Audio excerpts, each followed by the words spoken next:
Hello plus one class. Today we are going to start our next topic and the name of the topic is protest movements, and this topic is on page number 208 in your NCERT book. So let's start the topic. इस topic को शुरू करने से पहले हमने जो इससे पहले के जो टॉपिक हैं वो डिस्कस किए थे। वो टॉपिक हमने ये डिस्कस किए थे कि इंडस्ट्रियलाइजेशन के ड्यूरिंग जो वहाँ की सिचुएशन थी पॉजिटिव और नेगेटिव दोनों इफेक्ट दिखा रही थी। पॉजिटिव रिच मर्चेंट्स के लिए, रिच ट्रेडर्स के लिए या वेल्दी पीपल के लिए थे, लेकिन जो हम कहेंगे वर्कर क्लास थी उनकी जो लाइफ थी वो डे बाय डे वर्स्ट होती जा रही थी, चाहे वो इन्वेंशंस की वजह से थी, चाहे वहाँ पे वर्किंग कंडीशंस की वजह से थी। तो जब बहुत ज़्यादा पेन इंसान को होने लग जाता है तो वो उस पेन के लिए कोई ना कोई रेमेडी ज़रूर ढूंढता है। तो वहाँ पे जो कंडीशन वर्स्ट होती गई थी, वर्स्ट होती जा रही थी, तो उस कंडीशन के चलते चलते वहाँ पे लोगों ने उसे प्रोटेस्ट करना स्टार्ट कर दिया था। प्रोटेस्ट करना मीन्स उसके अगेंस्ट हो गए थे, उसके खिलाफ मूवमेंट करने लग गए थे। तो आज का हमारा जो टॉपिक है वो प्रोटेस्ट मूवमेंट ही रहेगा। कहते हैं कि अर्ली डिकेड ऑफ इंडस्ट्रियलाइजेशन, जो इंडस्ट्रियलाइजेशन का अर्ली डिकेड था उसमें क्या हुआ था, न्यू पॉलिटिकल आइडियाज़ को स्प्रेड किया गया था फ्रेंच रेवोल्यूशन के दौरान। हमने 10th क्लास में फ्रेंच रेवोल्यूशन के बारे में पढ़ा ही था कि जो वहाँ पे फ्रेंच रेवोल्यूशन चलाया गया था 1789 में, और उसमें काफ़ी चेंजेस लाए गए थे। जैसे उन्होंने अपना फ्लैग बनाया था और उन्होंने लिबर्टी के लिए, इक्वालिटी के लिए, फ्रेटर्निटी के लिए क्या किए थे, मूवमेंट्स को चलाए थे। तो जो फ्रेंच पीपल थे वो ये नहीं चाहते थे कि जो उनका मूवमेंट है वो सिर्फ उनके ही एरिया तक लिमिटेड रहे। वो चाहते थे कि ये सारी की सारी बातें जो हैं, चाहे वो लिबर्टी है, इक्वालिटी है या फ्रेटर्निटी है, ये यूरोप के हर इंसान के लिए होनी चाहिए। ये जो मूवमेंट है पूरे यूरोप में फैलना चाहिए। अगर आपको याद हो 10th क्लास का टॉपिक तो फ्रेंच रेवोल्यूशन में ये सब चीज़ें आई थी, लिबर्टी, इक्वालिटी और फ्रेटर्निटी, और धीरे धीरे ये क्या हो रही थी, हर जगह पर स्प्रेड कर रही थी या स्प्रेड हो रही थी। तो जब ये मूवमेंट स्प्रेड हो रहा था या आग की तरह फैल रहा था तो इस मूवमेंट को कलेक्टिव मास एक्शन बन गया था। ये जो मूवमेंट था वो कलेक्टिव मास एक्शन बन गया था और इसने दो डिमांड्स की थी। और वो डिमांड थी, एक तो क्रिएटिंग डेमोक्रेटिक इंस्टीट्यूशन की, उनका एक डेमोक्रेटिक इंस्टीट्यूशन बनाया जाए, मतलब एक ऐसा इंस्टीट्यूशन जिसको पब्लिक चूज़ करे।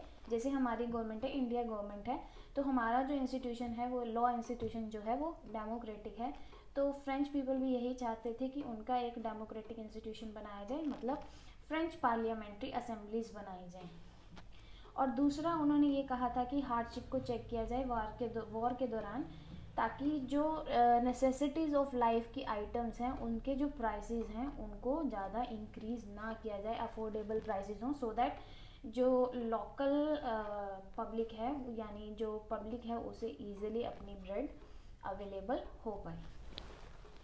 सो इंग्लैंड में भी क्या हो रहा था, पॉलिटिकल प्रोटेस्ट किया जा रहा था।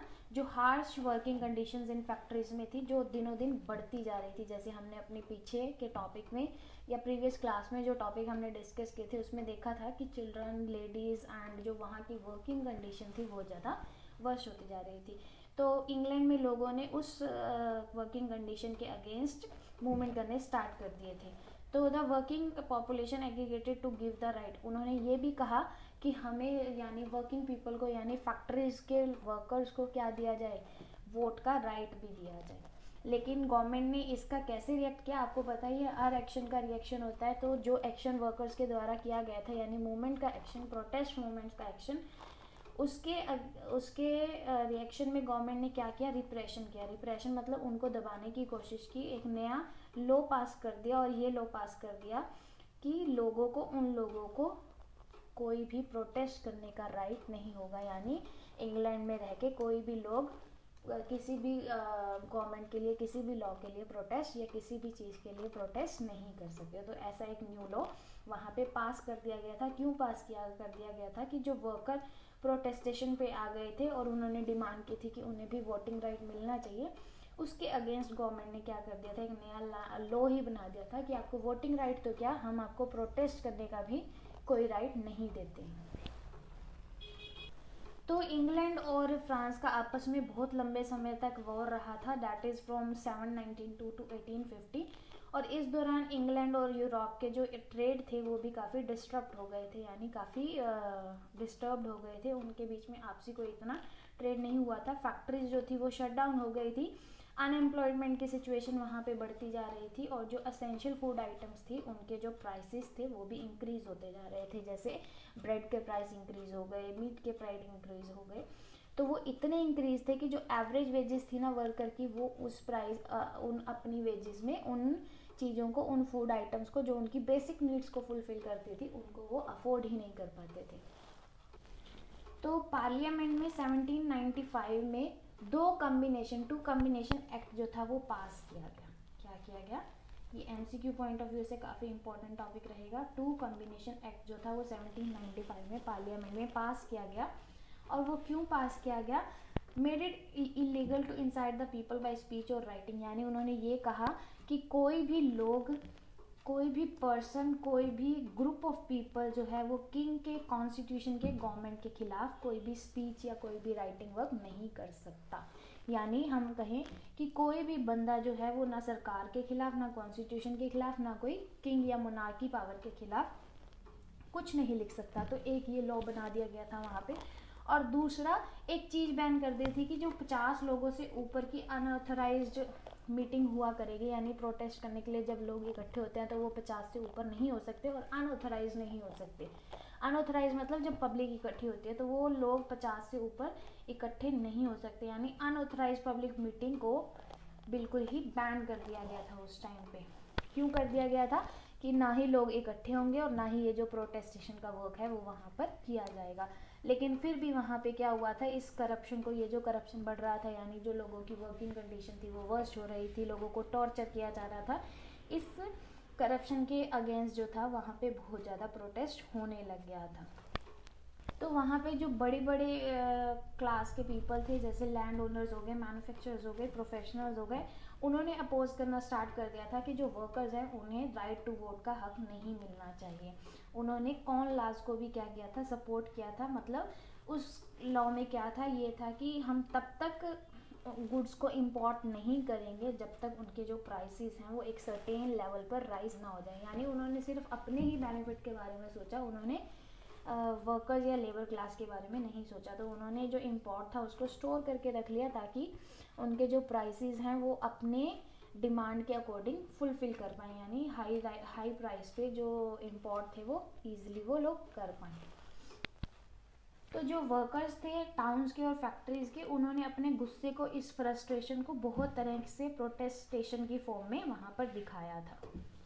तो वहाँ पे जो मेनली दंगे हो रहे थे, राइट्स हो रहे थे, वो फूड राइट्स हो रहे थे, यानी लोगों के खाने के लिए, जो लोगों की मांग थी खाने के ऊपर, उसके लिए काफ़ी ज़्यादा दंगे वहाँ पर किए जा रहे थे। तो 1790s के बाद जो ये फूड राइट्स थे वो बहुत ज़्यादा होने लग गए थे और ब्रेड को एक स्टेपल आइटम बना दी गई थी, फूड आइटम बना दी गई थी, यानी मेन आइटम थी एक। मतलब ब्रेड जो थी वो एक मेन आइटम थी पुअर की डाइट में, और उसके जो प्राइस थे उसको कंट्रोल करती थी गवर्नमेंट, और जो प्राइस थे उनको इंक्रीज कर दिया गया था, एकदम से इंक्रीज कर दिया गया था, और इतना इंक्रीज कर दिया गया था कि जो वो वर्कर्स थे वो उस प्राइस पे ब्रेड को अफोर्ड ही नहीं कर पाते थे। और ये क्यों कर दिया गया था? सिर्फ प्रॉफिट हंगरी ट्रेडर्स के कहने पर कर दिया गया था, और इस वजह से वहाँ पे बहुत ज़्यादा क्या हो रहे थे, राइट्स हो रहे थे, यानी दंगे हो रहे थे। और ये जो दंगे हैं वो 1795 से लेके 1840s तक कंटिन्यू रहे थे। और एक और हार्डशिप वहाँ पे की गई थी, एक और हार्डशिप का कारण वहाँ पर था, वो था एनक्लोजर। ये भी बहुत ही इंपॉर्टेंट टॉपिक है, एनक्लोजर। एनक्लोजर में क्या कर दिया गया था कि 1770s से जो इनके पास छोटे छोटे खेत है ना, उन छोटे छोटे खेतों को इकट्ठा करके एक बड़ा पार्ट बना दिया गया था खेत का, फील्ड का, और उन्हें एक बड़े लैंड ओनर को दे दिया था, जिससे जो लोग थे वो काफ़ी ज़्यादा अनएम्प्लॉयड हो गए थे। तो वहाँ पे अनएम्प्लॉयमेंट काफ़ी ज़्यादा फैलती जा रही थी। और दूसरा जो इंट्रोडक्शन हुआ था मशीनरीज़ का इंडस्ट्रीज़ के अंदर, उसकी वजह से भी जो लोग थे उन्हें काफ़ी ज़्यादा वर्कआउट कर दिया गया था, यानी आउट ऑफ वर्क कर दिया गया था, उन्हें काम से निकाल दिया गया था, और वो अनएम्प्लॉयड हो गए थे और उनमें ज़्यादा गरीबी फैल रही थी। तो जो मशीन, अगर हम बात करें कि जो मशीनरी है और जो पर्सन है, यानी मैनुअल लेबर और मशीनरी लेबर, दोनों में बहुत ज़्यादा डिफरेंस होता है। मशीनरी के अकॉर्डिंग एक मैन जो है वो वर्क नहीं कर सकता, चाहे स्पीड की बात करें, चाहे एफिशिएंसी की बात करें, चाहे प्रोडक्शन की बात करें। तो जो मशीन है वो ऑब्वियसली मैन से ज़्यादा ही अच्छी स्पीड से प्रोड्यूस करेगा, लेकिन वहाँ पे जो थी मशीन को बहुत ज़्यादा इम्पोर्टेंस दी जाती थी और मैन को मशीन के साथ कंपैरिजन किया जाता था और उसके हिसाब से उसकी डिस्क्रिमिनेशन की जाती थी और उसे बहुत ज़्यादा लो वेज दी जाती थी।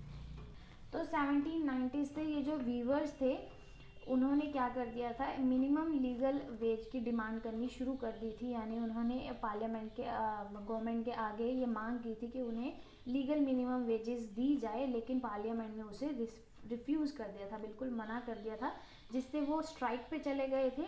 और उन्होंने अपनी डेस्परेशन को यानी हताशा को, निराशा को उन्होंने शो किया था। लेकिन शायद में उन्होंने कॉटन वीवर्स ने क्या कर दिया था, पावर लूम्स जो हमने मशीनरी इन्वेंशन के टाइम पढ़ी थी, पावर लूम्स को तोड़ दिया था। क्यों तोड़ दिया था, यानी उन्होंने उस मशीनरी को ही डिस्ट्रॉय कर दिया था। क्यों? क्योंकि इस मशीनरी की वजह से उनकी जो लाइवलीहुड थी, यानी उनके जो जीने का क्या कहते हैं सोर्स था, वो ख़त्म होता जा रहा था। वहाँ पे बहुत ज़्यादा ये जो राइट्स थे वो चलते जा रहे थे। तो जो मशीनरी वुलन नीटिंग इंडस्ट्री में आई थी नॉटिंघम में, वहाँ पे भी प्रोटेस्ट किया गया था, यानी वहाँ की भी मशीनरी को डिस्ट्रॉय कर दिया गया था। डर्बेशायर में भी मशीनरी को डिस्ट्रॉय कर दिया गया था। और यॉर्कशायर में क्या हुआ था, जो शेयरिंग फ्रेम्स थे उनको क्रॉपर्स के द्वारा डिस्ट्रॉय कर दिया गया था। यानी अल्टीमेटली हम ये कह सकते हैं कि जो लोग थे वो अपनी फ्रस्ट्रेशन जो थी वो मशीनरी पे निकाल रही थी। क्यों? क्योंकि इंडस्ट्रियलिस्ट के अकॉर्डिंग जो मशीनरी थी वो मैन से बहुत ज़्यादा प्रोडक्शन करने में सिग्निफिकेंट थी, इम्पॉर्टेंट थी। इसलिए उन्होंने मैन को क्या था, वर्क आउट ऑफ वर्क कर दिया था फैक्ट्री से, जिससे वो अनएम्प्लॉयड हो गए थे और उनकी जो लाइवलीहुड सोर्स था वो ख़त्म होता जा रहा था। तो उन्होंने अपनी फ्रस्ट्रेशन जो है वो मशीनरी पर निकाल दी और उन्होंने फैक्ट्रीज की मशीनरी को तोड़ना फोड़ना स्टार्ट कर दिया था। तो 1830s के दंगे में क्या हुआ था, फार्मर लेबर जो थे उनको धमकी दी जाती थी, यानी थ्रेटन किया जाता था उनकी जॉब के लिए। और क्यों? क्योंकि उनके पास न्यू थ्रेशिंग मशीन आ गई थी फार्मर्स के पास, और उन्होंने लेबर को ये कह दिया जाता था कि हम आपको जॉब से निकाल सकते हैं। और ये जो थ्रेशिंग मशीन थी ये ग्रेन को हस्क में से सेपरेट करने में रोल प्ले करती थी। लेकिन राइटर्स ने क्या किया था, इन मशीन्स को भी स्मैश कर दिया था, यानी ख़त्म कर दिया था, डिस्ट्रॉय कर दिया था। तो उन जो राइटर्स में से 9 को तो हैंग की सज़ा दे दी गई थी, यानी फांसी पे लटका दिया गया था। और 450 यानी 450 जो थे उन्हें ऑस्ट्रेलिया भेज दिया गया था। फिर वहाँ का जो ये हाल चल रहा था तो एक मूवमेंट चलाया गया था जिसे हम लद्दिज्म मूवमेंट कहते हैं, और इसे चलाया गया था जनरल नेड लड ने। तो जनरल नेड लड जो थे उन्हें कैरिस्मेटिक कहा जाता था। कैरिस्मेटिक का मतलब जिनका काम करने का तरीका अपना डिफरेंट था, जो बहुत ही चार्मिंग पर्सनालिटी, हम उसके लिए जो वर्ड हैं ये यूज़ करते हैं कैरिस्मेटिक। तो वो जनरल नेड लड थे जिन्होंने इस मूवमेंट को लीड किया था। उन्होंने क्या किया था, इसको प्रोटेस्ट किया था, यानी इस मूवमेंट को चलाया था, प्रोटेस्टेशन को किया था। और बड़े अलग तरीके से उन्होंने क्या किया था, प्रोटेस्टेशन किया था। उन्होंने कहा था कि मशीनरीज़ को मैन से कंपेयर नहीं करना चाहिए। मिनिमम वेज की उन्होंने डिमांड की थी। उन्होंने ये भी कहा था कि लेबर को कंट्रोल करना चाहिए, वीमेन और चिल्ड्रन लेबर जो है, और उनकी जो वर्किंग कंडीशन है उनको भी इम्प्रूव करना चाहिए। और एक राइट भी होना चाहिए कि यूनियन, ट्रेड यूनियन, यानी अपना एक ग्रुप बना सके, एक यूनियन बना सके, जिससे वो अपनी जो डिमांड्स हैं वो लीगली प्रेजेंट कर सके। तो ऐसे इस मूवमेंट्स के कुछ मोटिव्स थे। क्या मोटिव्स थे कि एक तो मिनिमम वेजेस होने चाहिए, दूसरा मशीनरी से मैन का कंपैरिजन नहीं होना चाहिए, तीसरा कि लेबर पे कंट्रोल होना चाहिए, और साथ ही उनकी उनका जो ये जॉब लॉस का फियर था वो ख़त्म होना चाहिए, और एक ट्रेड यूनियन बनाने का भी उनको हक मिलना चाहिए, जिससे वो अपनी डिमांड्स को लीगली प्रेजेंट कर सकें। तो जो अर्ली ईयर्स थे इंडस्ट्रियलाइजेशन के, वर्किंग पॉपुलेशन जो थी वो, उनके पास ना तो कोई वोटिंग राइट हुआ करता था और ना कोई लीगल मेथड हुआ करता था अपनी फ्रस्ट्रेशन या अपने एंगर को शो करने के लिए। लेकिन उनकी जो लाइफ थी वो फिर भी ओवरटर्न हुई। कैसे? इन अगस्त 1819 के अगस्त में 80,000 जो पीपल थे वो पीसफुली सेंट पीटर फील्ड में, जो मैनचेस्टर की एक जगह है सेंट पीटर फील्ड, वहाँ पर इकट्ठे हुए थे। उन्होंने डेमोक्रेटिक राइट्स की मांग की थी। उन्होंने कहा था कि हमें भी कुछ फ्रीडम मिलनी चाहिए, हमें भी क्या करना चाहिए, कुछ हमारे पास भी राइट्स होना चाहिए। तो गवर्नमेंट ने उनकी मांग को बहुत ही गंदे तरीके से, बहुत ही क्रूएल तरीके से, जिसे हम ब्रूटली कहेंगे, ब्रूटली तरीके से सप्रेस्ड किया था, यानी उन्हें दबाने की कोशिश करी थी, उनको मतलब कह सकते हैं उनकी मांगों को पूरा ना करने की कोशिश की थी, उन्हें दबाया गया था, और जिसे पीटरलू कहा गया था। पीटरलू इसलिए कहा गया था कि पहले एक वाटरलू नाम का ऐसा कुछ हुआ था जो फ्रेंच आर्मी में हुआ था, इसलिए उसे राइमिंग, यहाँ आपको आपकी बुक में साइड में ही बता रखा है कि वाटरलू की राइमिंग स्कीम से ही क्या बना दिया गया, इसे पीटरलू बना दिया गया, जो वाटरलू फ्रेंच आर्मी के लिए किया गया था। तो इसे पीटरलू मसाक कहा गया था। एंड इनके जो राइट्स थे, उन्होंने जो डिमांड की थी उसे 6 एक्ट से, यानी 6 एक्ट्स और पास किए गए थे, उन डिमांड से उन्हें रिजेक्ट कर दिया गया था, यानी 6 ऐसे एक्ट जो थे वो पास कर दिए गए थे और उनके जो डिमांड थी वो सारी ख़त्म कर दी गई थी। पार्लियामेंट के द्वारा ये 6 एक्ट्स पास किए गए थे। इसमें क्या किया गया था, रिस्ट्रिक्शन लगा दी गई थी पॉलिटिकल एक्टिविटी पे, यानी 2 कॉम्बिनेशन एक्ट जो थे उस पर कुछ रिस्ट्रिक्शंस लगा दी गई थी, जिससे उन्हें बहुत ज़्यादा फ़ायदा हुआ था।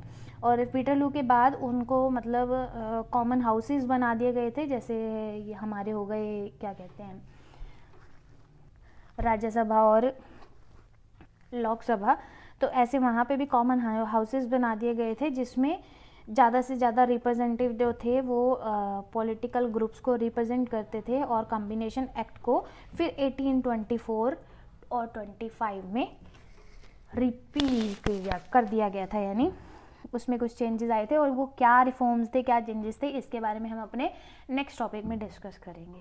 तो अल्टीमेटली हमने आज ये सीखा कि वहाँ पे जो वर्स्ट कंडीशन होती जा रही थी उसके लिए लोगों ने प्रोटेस्ट करना स्टार्ट कर दिया था, और उस पर मेनली जो कंट्रीब्यूशन जाता है that is of French revolution. तो यही आज का टॉपिक था। आई होप आपको समझ आया होगा। After discussing this topic, if you have any doubt, please let me know. Otherwise, don't forget to do your work timely and don't forget to pray for everyone. See you in next video with new topic. Till then, take care. Thank you.